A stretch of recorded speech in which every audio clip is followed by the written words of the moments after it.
Halo, selamat pagi semuanya. Assalamualaikum warahmatullahi wabarakatuh. Kali ini saya akan menjelaskan tentang cara pemeriksaan pada unit kopling. Ini adalah materi terakhir pada unit kopling. Habis ini kita akan melakukan evaluasi atau ujian. Jadi tolong benar-benar diperhatikan. Ini tentang pemeriksaan atau melakukan tindakan preventif bila mana ada gejala atau sesuatu yang dirasa tidak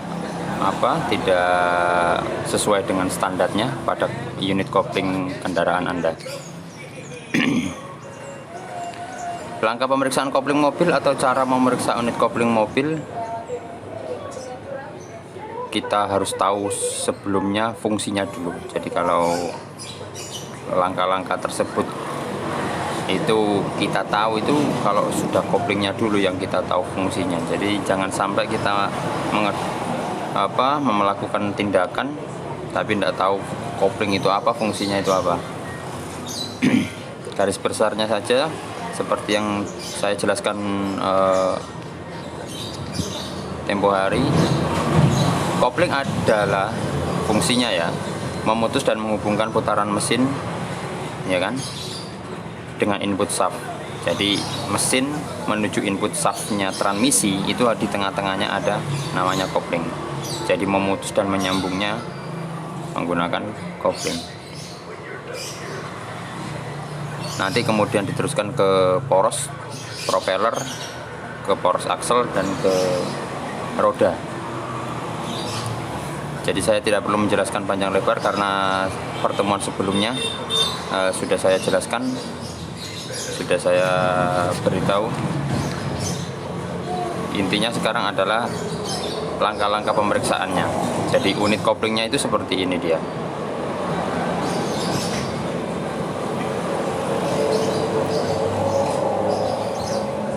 Di bawah ini adalah langkah-langkah atau cara memeriksa komponen kopling. Jadi setelah kopling diturunkan, dibongkar, nah ini kita periksa. Yang pertama adalah memeriksa klat dis. Klat dis itu kampas rem, kampas kopling. Jadi klat dis itu kampas kopling, kayak piringan dis itu kayak piring. Dis dikatakan dis itu piringan, klat itu kopling.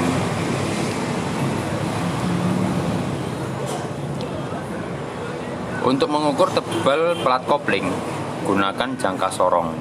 Tahu jangka sorong ya?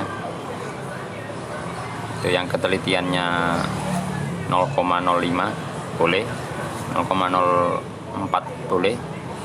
Tapi yang umum kita gunakan itu 0,05. Ukur kedalaman kepala keling dengan permukaan plat kopling. Jadi ada paku kelingnya, seperti di tanda panah itu. Di tengah-tengahnya itu ada paku keling namanya. Paku keling ini fungsinya mengaitkan antara permukaan kampas kopling sebelah kanan dan sebelah kiri. Jadi plat kopling itu ada dua permukaan yang saling bergesekan, yang kiri sama yang kanan. Yang kiri ke flywheel, yang kanan ke plat penekan. Jadi dua-duanya permukaannya besi semua yang menekannya dia. Tapi yang ini, yang plat koplingnya ini itu permukaannya agak kasar. Kampas koplingnya ini kasar. Jadi supaya lebih mudah untuk mentransfer tenaga dari mesin ke transmisi, maka permukaan ini harus kasar, tidak boleh halus. Permukaan plat kopling. Jadi dia ada pakunya untuk menghubungkan dua permukaan ini. Nah, pakunya dia ini tidak boleh sampai menyentuh flywheel atau menyentuh plat penekan. Harus sebelum kampasnya habis itu sudah harus diganti.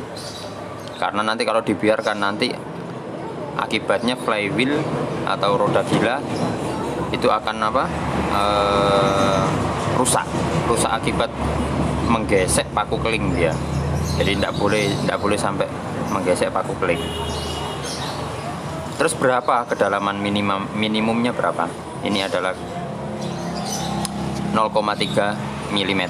Jadi sebelum 0,3 mm itu sudah harus diganti. 0,3 itu berarti di bawah 1. Jadi kalau masih 1 masih diperbolehkan. Masih dalam lagi sampai 0,3 mm itu yang tidak boleh.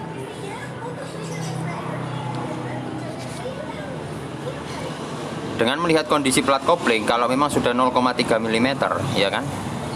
Kalau memang sudah 0,3 mm kedalaman paku kelingnya, maka harus diganti. Pasang klat disk pada transaksel atau pasang kampas kopling pada input shaft transmisi. Ini kalau sudah kita beli yang baru, kita pasang, atau mungkin kita cek kok masih bagus, tidak harus diganti, ya udah kita pasang lagi. Cara memasangnya seperti ini. Permukaannya jangan sampai terbalik. Yang berhubungan dengan flywheel dan yang berhubungan dengan plat penekan jangan sampai terbalik dia. Permukaan yang banyak menonjol keluar pada plat kopling itu menghadap ke transmisi. Jadi permukaan yang menonjol ke input shaft itu cenderung ke input transmisi. Kalau sudah menggunakan dial gauge, kita periksa run out. Klat disk run out itu keolengan. Jadi kalau kita putar nanti ada olengnya dia. Olengnya tidak boleh melebihi 0,8 mm. Jadi 1 mili kurang 0,2.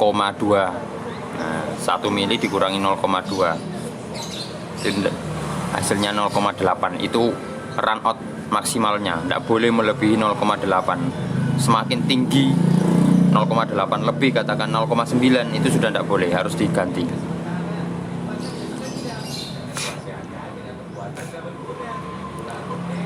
Tidak boleh melebihi 0,8 mm. Kalau memang lihat kondisinya fisiknya seperti apa, kok tidak sampai 0,8, kok fisiknya sudah rusak atau seperti apa, kalau perlu ganti tidak apa-apa. Yang kedua, periksa klat cover atau rumah kopling. Cara bagaimana caranya? Gunakan jangka sorong. Nah, yang tadi ya, ukur lebarnya dan kedalaman keausannya. Yang menempel dengan bekas diafragma itu kan ada kayak cekuannya itu dia. Nah, itu diukur. Karena akibat gesekan terus, setiap menekan plat itu dia akan bergesekan terus dengan rilis bearing. Makanya dia lama-kelamaan akan aus. Itu yang angka huruf B itu ditunjukkan dengan huruf B itu adalah kedalaman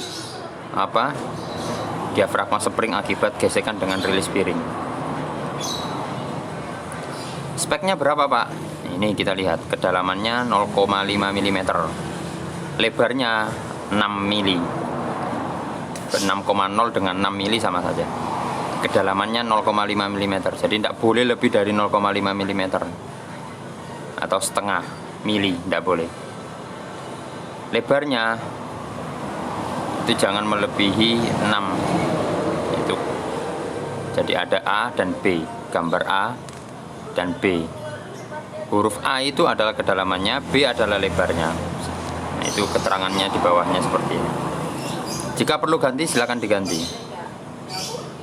Kalau memang masih bagus, kurang dari standarnya, kedalamannya kok tidak sampai terlalu dalam, tidak sampai 0,5, lebarnya juga tidak sampai 6. Oke, tidak masalah. Kita pasang lagi, tidak masalah. Tapi kalau sudah mendekati atau sudah lebih dari itu standarnya, maka harus diganti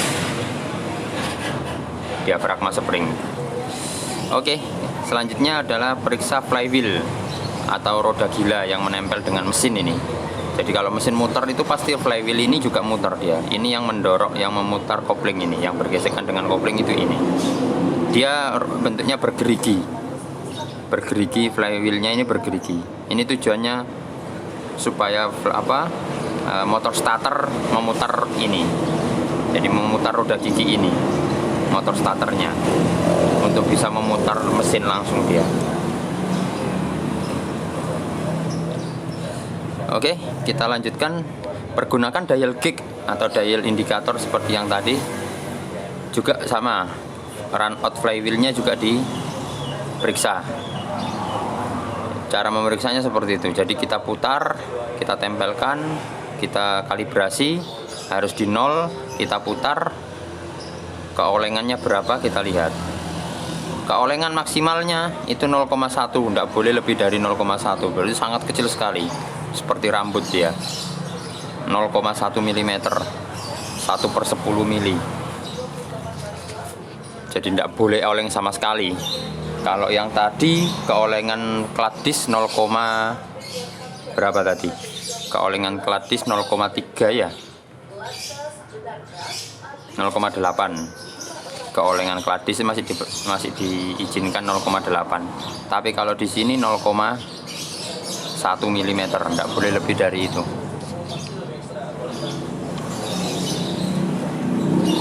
Jika memang perlu diganti, silakan diganti. Oke, berikutnya yakni memeriksa rilis bearing. Nah, ini namanya rilis bearing yang menempel dengan diafragma spring tadi. Cara memeriksanya, periksa rilis bearing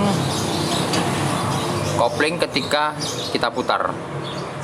Ini kita putar masih putarnya lembut tanpa terasa terhambat atau bunyi. Itu kita putar dulu. Nah, itu nanti hasilnya seperti apa kelihatan. Apakah dia ada bunyi atau agak seret, itu perlu kita coba.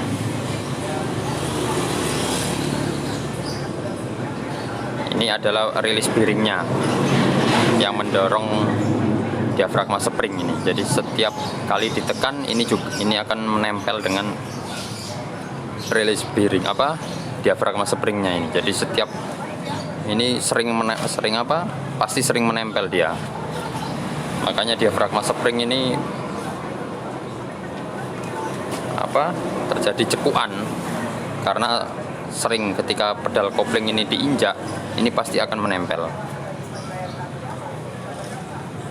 Oke, kita memeriksanya. Setelah kita periksa suaranya, terus kemudian kita putar kok tidak ada kendala atau bunyi yang dihasilkan, terus kemudian cacat atau aus juga tidak ada, maka kita bisa memasangnya. Tapi jika ada salah satu dari indikasi kerusakan, mulai dari cacat, aus, atau suara bunyi atau seret, maka harus diganti. Atau kalau tidak gitu kita kasih grease lah. Tapi kalau sudah parah sudah tidak bisa dikasih grease. Grease itu stempet itu. Oke, cukup itu saja untuk materi hari ini. Nanti coba setelah ini kita akan melakukan ujian ulangan harian pada pertemuan berikutnya. Jadi tolong ini diperhatikan baik-baik. Semoga bermanfaat. Ada 4 ini ya, ada 4. Saya ulangi, yang pertama adalah memeriksa plat disk atau kampas kopling. Yang kedua adalah memeriksa plat cover atau diafragma spring. Yang ketiga memeriksa flywheelnya, keolengan flywheel. Yang keempat memeriksa rilis bearingnya. Oke, mungkin itu saja pertemuan pagi hari ini. Semoga bermanfaat. Selamat pagi. Assalamualaikum warahmatullahi wabarakatuh.